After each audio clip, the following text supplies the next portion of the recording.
GST দি আছোঁ আজি আপুনি যদি ৰাতিপুৱা 1000 টকাৰ বজাৰ কৰিছে আপুনি 182 টকা 180 টকা চৰকাৰক দিছে আপুনি আজি ৰাতিপুৱা দিছে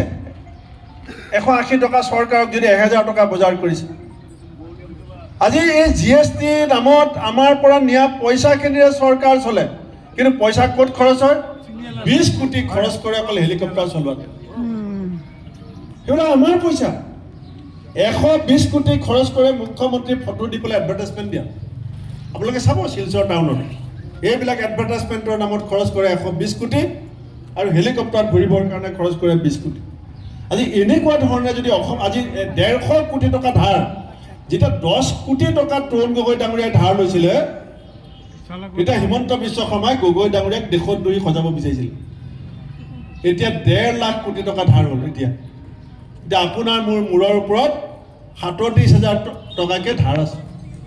আজি জন্ম হোৱা ল'ৰাটোৰ মূৰৰ ওপৰত 37,000 টকা ধাৰ আছে আমি গোটেই অসম ধাৰত ডুবি আছো কিন্তু মুখ্যমন্ত্ৰী হেলিকপ্টাৰত ঘূৰি আছে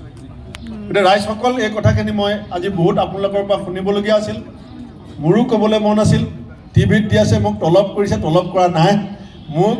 কালিলৈ গুৱাহাটী দিল্লীত এখন প্ৰেছ মিট কৰিবৰ কাৰণে আমি সিদ্ধান্ত লৈছোঁ আমাৰ অসমৰ MP কংগ্ৰেছৰ মই আৰু বিৰোধী দলপতিয়ে কালিলৈ AICC অফিচত এখন প্ৰেছ মিট আছে 1 বজাত সেইকাৰণে মই